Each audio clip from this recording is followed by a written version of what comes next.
चलो part B 20 marks की जो बुक है फाइनेंशियल स्टेटमेंट वाली, उसमें पहला chapter financial statement of a company. इसका जो बोर्ड में वेटेज है वो मिनिमम 3 है, मैक्सिमम 4 है, क्योंकि इसमें 2 चैप्टर इंक्लूड होते हैं, एक थियोरेटिकल चैप्टर है।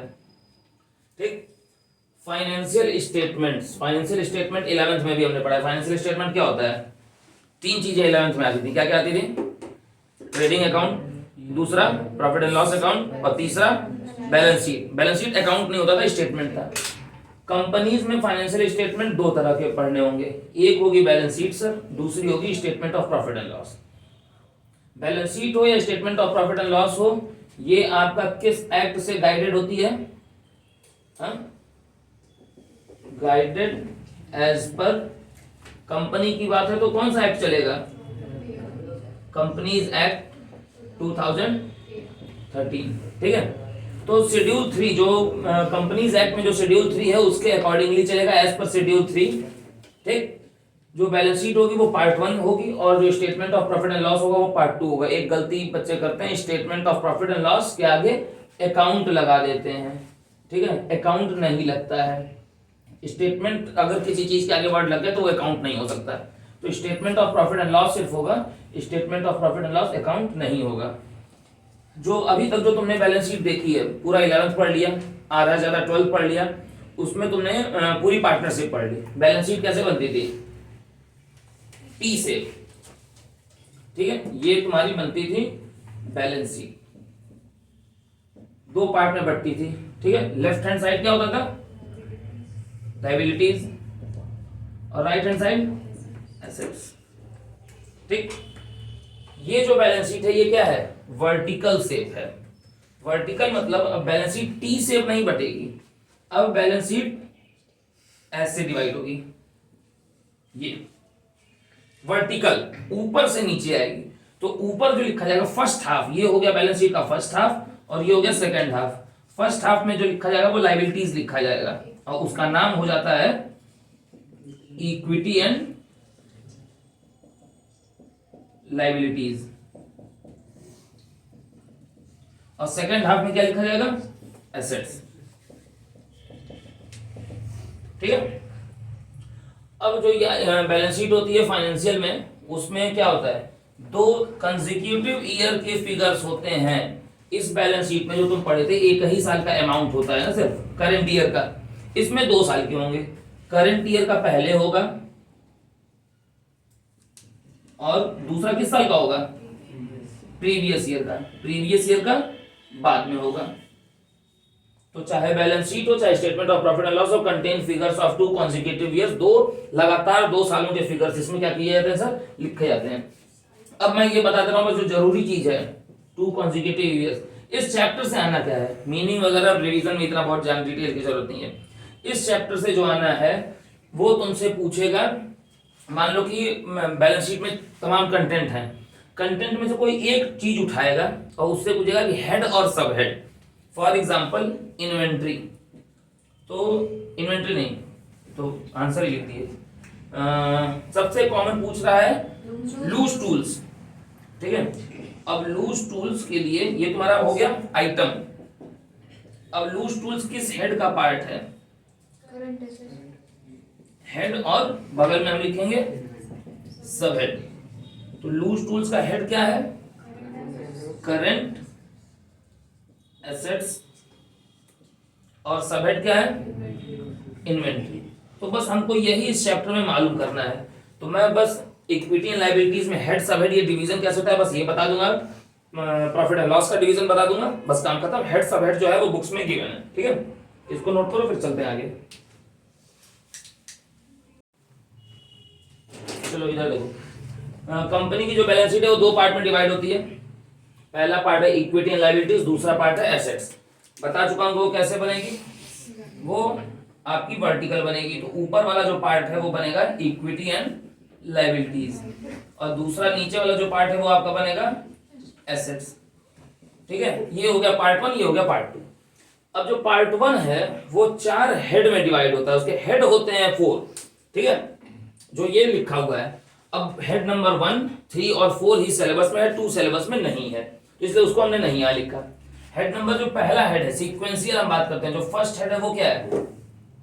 फर्स्ट हेड है share holders fund. Share holders fund में 3 सब हेड होते हैं, जिसमें 2 ही पढ़ने हैं, 1 नहीं पढ़ना है। तो जो पढ़ना है सिर्फ वही सिलेबस में, जो नहीं पढ़ना है वो नहीं है। तो ए शेयर कैपिटल, ये तुम पढ़ चुके हो ऑलरेडी, ये आता है 4 मार्क्स में। एक्सट्रैक्ट ऑफ बैलेंस शीट में ये मैं बता भी चुका हूं, ठीक। और शेयर कैपिटल में किसका बैलेंस लिखा जाता है? शेयर कैपिटल कितने तरह की होती है? Authorised, issued, subscribed, called up, paid up और रिजर्व। आप इसमें शेयर कैपिटल में किसका बैलेंस बैलेंस शीट में दिखाते हैं? ऑथराइज का दिखाएंगे? नहीं। इशूड का? तब सब्सक्राइब का, ठीक है। और दूसरा होता है reserve and surplus. Reserve and surplus में प्रॉफिट एंड लॉस का डेबिट बैलेंस भी आएगा और प्रॉफिट एंड लॉस का क्रेडिट बैलेंस भी आएगा। General reserve, workman compensation reserve, debenture redemption reserve, सारे, ठीक। ये हो गया। तो यानी कि ये जो ए और बी से लिखा हुआ है, इसको हम सर कहेंगे क्या? ये जो है ये पढ़ा जाता है सब हेड, इसको बोलते हैं, क्योंकि यही तो पूछना है ना, हेड और सब हेड। और ये जो लिखा हुआ है ब्लू से share holders fund, point number 1, 3 या 4, 2 है ही नहीं तो नहीं है यहाँ पे, इसको हम बोलते हैं हेड बोलते हैं। अब अभी ये पूछा था ना लूज टूल्स, अभी यहाँ पे इधर आऊंगा एसेट्स में तो बताऊंगा। तो पॉइंट नंबर 1 हो गया, हेड क्या है? Share holders fund. इसमें 2 सब हेड होते हैं, पहला है शेयर कैपिटल, दूसरा है रिजर्व एंड सरप्लस। होते 3 है, पढ़ना 2 ही है, इसलिए हम बात कर रहे हैं। पॉइंट नंबर 2 है नहीं तो हमने नहीं लिखा, स्किप कर दिया। Third, non current liabilities. इसमें 4 होते हैं सब हेड। कितने होते हैं?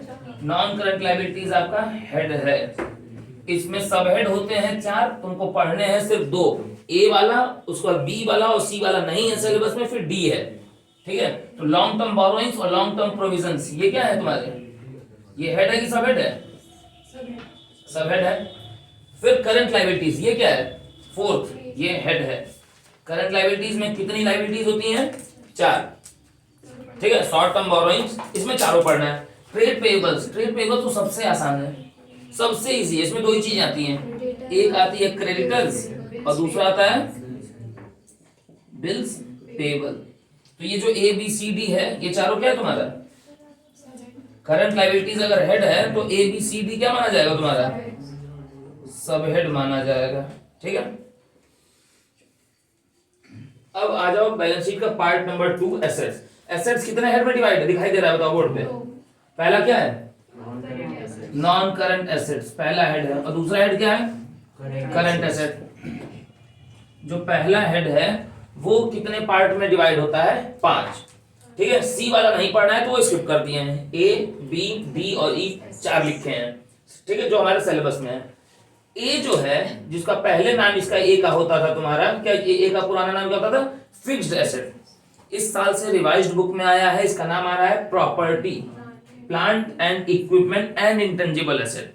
ये हेड का नाम हो गया है। पहले इसी हेड का नाम क्या हुआ होता था? यहां मैं लिख दे रहा हूं छोटा सा, पहले होता था फिक्स्ड एसेट, खाली लिख के आता था बहुत छोटा सा। मगर फिक्स्ड एसेट चूंकि 2 तरह के होते हैं, टेंजिबल इंटेंजिबल दोनों, इसलिए उसका डिटेल नाम ये कर दिया, इस साल से रिवाइज्ड है, ठीक है। ये शायद पिछली साल भी था, मैं श्योर नहीं हूं, थोड़ा भूल रहा हूं। अब इसमें जो है ए जो हेड है, सॉरी ए जो सब हेड है आपका, ये इसमें ये फिर 4 पार्ट में डिवाइड होता है। इसको बोलते हैं सुपर सब हेड। ये जो सुपर सब हेड है हमारा सर, इसको हम बोलते हैं सुपर सब हेड, क्योंकि ये जो ए या बी या डी या ई है, ये सब तो सब हेड है ही, ये तो सब हेड ऑलरेडी है। अब सब हेड का भी एक हेड है, सब हेड का भी अगर कोई सब हेड है तो उसको सुपर सब हेड बोलते हैं। वो है 2, टेंजिबल और इंटेंजिबल। तो तुमसे सुपर सब हेड नहीं कभी पूछेगा, या तो हेड पूछेगा और या तो सब हेड ही पूछेगा, ये आपको याद रखना है। मगर अगर कोई चीज टेंजिबल में है, जैसे फॉर एग्जांपल तुमसे बिल्डिंग पूछा, तो तुम यहाँ आइटम लिखोगे बिल्डिंग, एग्जांपल देख लो, उसका हेड क्या लिखोगे? हेड क्या है? Non current asset, non current assets. और सब हेड क्या है? सब हेड है उसका property, plant and equipment and intangible asset. ये सब हेड है। फिक्स्ड एसेट कह लो तो मान लो फिक्स्ड एसेट, और फिर ऐसे डैश लगा के ना, अब ये बिल्डिंग टेंजिबल में है कि इंटेंजिबल में है? टेंजिबल में है, तो ये डैश लगा के टेंजिबल आपको स्पेसिफाई करना पड़ेगा, ये करना पड़ता है। अगर सुपर सबहेड भी लिखने की नौबत आई तो डैश लगा के लिख दोगे तो बड़ा इसका पॉजिटिव इंपैक्ट पड़ेगा। फिर नॉन करंट इन्वेस्टमेंट ऐसे इन्वेस्टमेंट जिसकी जो वैलिडिटी है वो 12 मंथ से ज्यादा है। Long term loans and advances, sir loans and advances कैसे एसेट हो सकते हैं? ठीक, लोन लेना लायबिलिटी है तो कंपनी लोन दे भी तो सकती है ना। तो इस केस में सर कंपनी ने लोन दिया है। कंपनी जब लोन लेती है, सुन लो बहुत ध्यान से, कंपनी जब लोन लेती है तो वो बोरोइंग है, हम बोरो करते हैं, और कंपनी जब लोन देती है तो वो एडवांसेस वर्ड यूज होता है। कंपनी जब लोन लेगी, लोन गिवन, ठीक, तो एडवांसेस, और लोन टेकन तो borrowings. Other non current assets, ठीक है, ये बुक में इसके अंदर के आइटम्स तुम्हें पढ़ने होंगे। करंट एसेट्स में टोटल 6 सब हेड हैं और ये सब के सब पढ़ने हैं पूरे। पहला क्या है बोर्ड पे? Current investment. ऐसा देखो, यहाँ नॉन करंट है, यहाँ करंट है। जो 12 महीने से कम है वो करंट है, जो 12 महीने से ज्यादा है वो नॉन करंट है। इन्वेंट्रीज, इन्वेंट्रीज को 11th में पूरे अकाउंटेंसी में क्या पढ़ते हुए आए हो? स्टॉक। स्टॉक कितने तरह का होता है?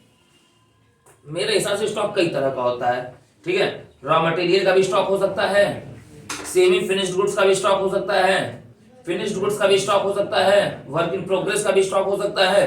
तो स्टॉक कई तरह के हो सकते हैं। Loose tools, stores and spares, सबसे ज्यादा यही पूछता है, loose tools, stores and spares, ठीक है। ट्रेड रिसीवेबल, ट्रेड पेएबल का जस्ट अपोजिट, डेटर्स और प्लस बिल्स रिसीवेबल।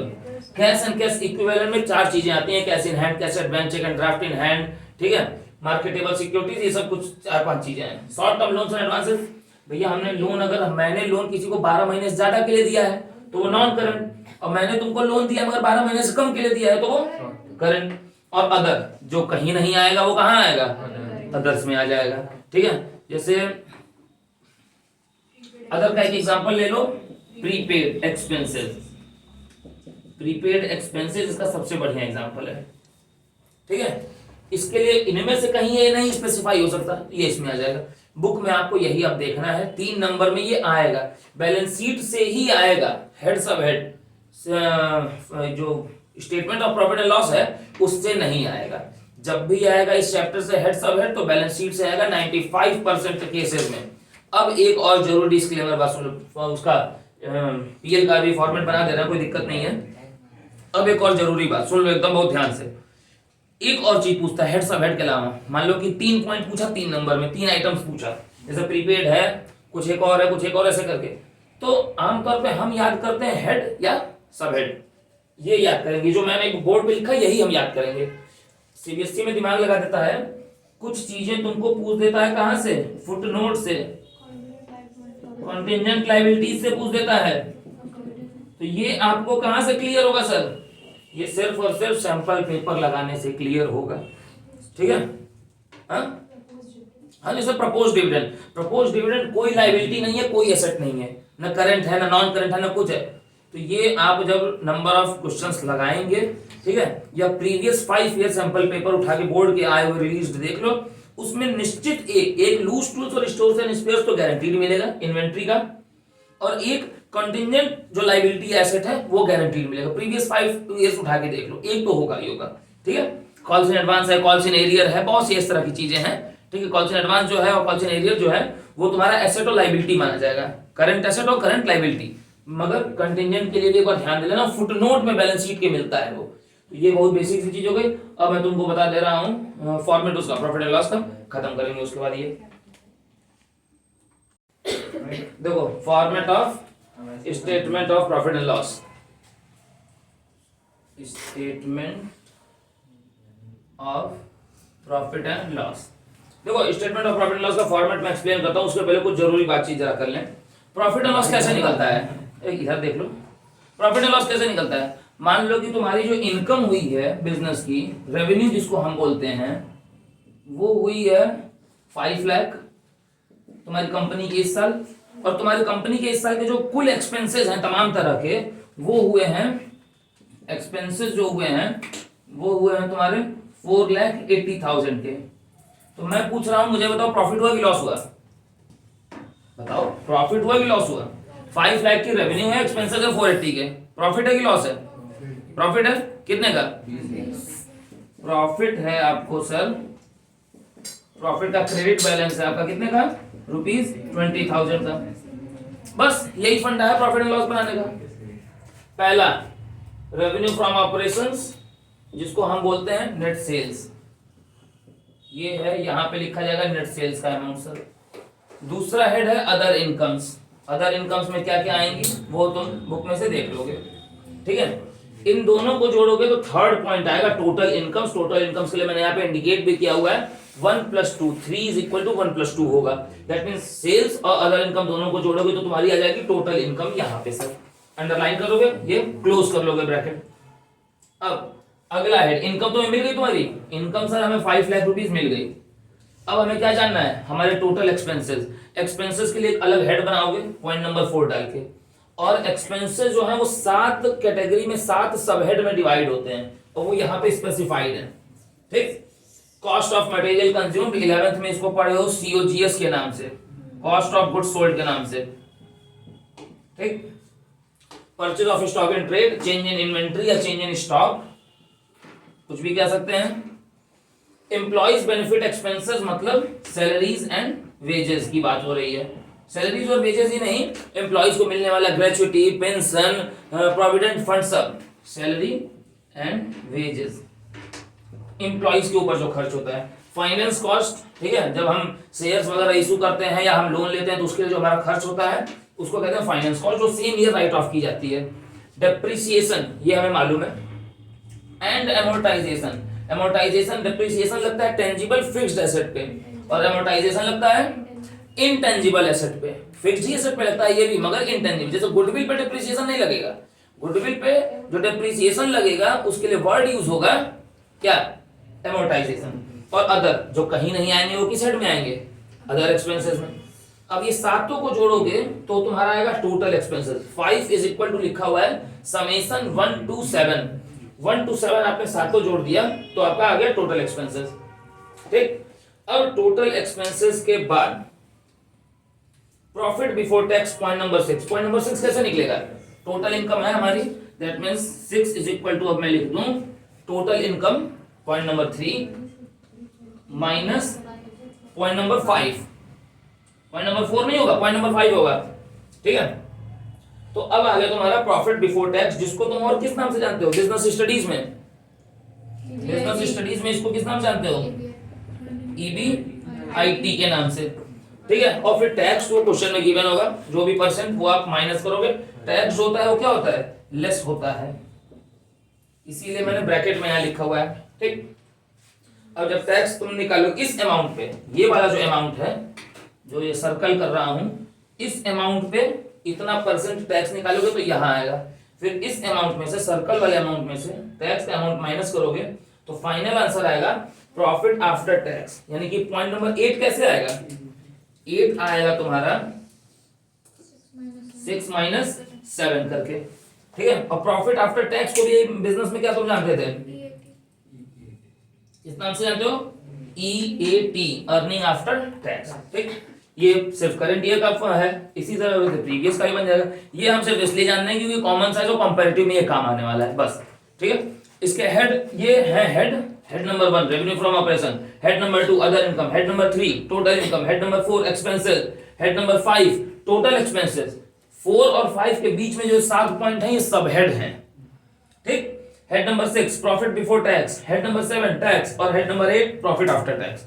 तो इसमें हेड ही हेड है, सब हेड नहीं है, सब हेड खाली ये है, ये 1 to 7 जो है ना यही सब हेड है, क्लियर। तो ये चैप्टर 1 और 2 3 to 4 मार्क्स के लिए कंप्लीटेड। चैप्टर 2 में सिर्फ थियरी है कि अकाउंटिंग के क्या है, तुम्हारे फाइनेंशियल के मेरिट इंपॉर्टेंस, यही 1 नंबर में MCQ पूछेगा, ठीक है, क्वेश्चन नंबर 27 से और 30 के बीच में, ठीक। इसको नोट कर लो और फिर कल हम शुरू करेंगे कॉमन साइज और कंपैरेटिव।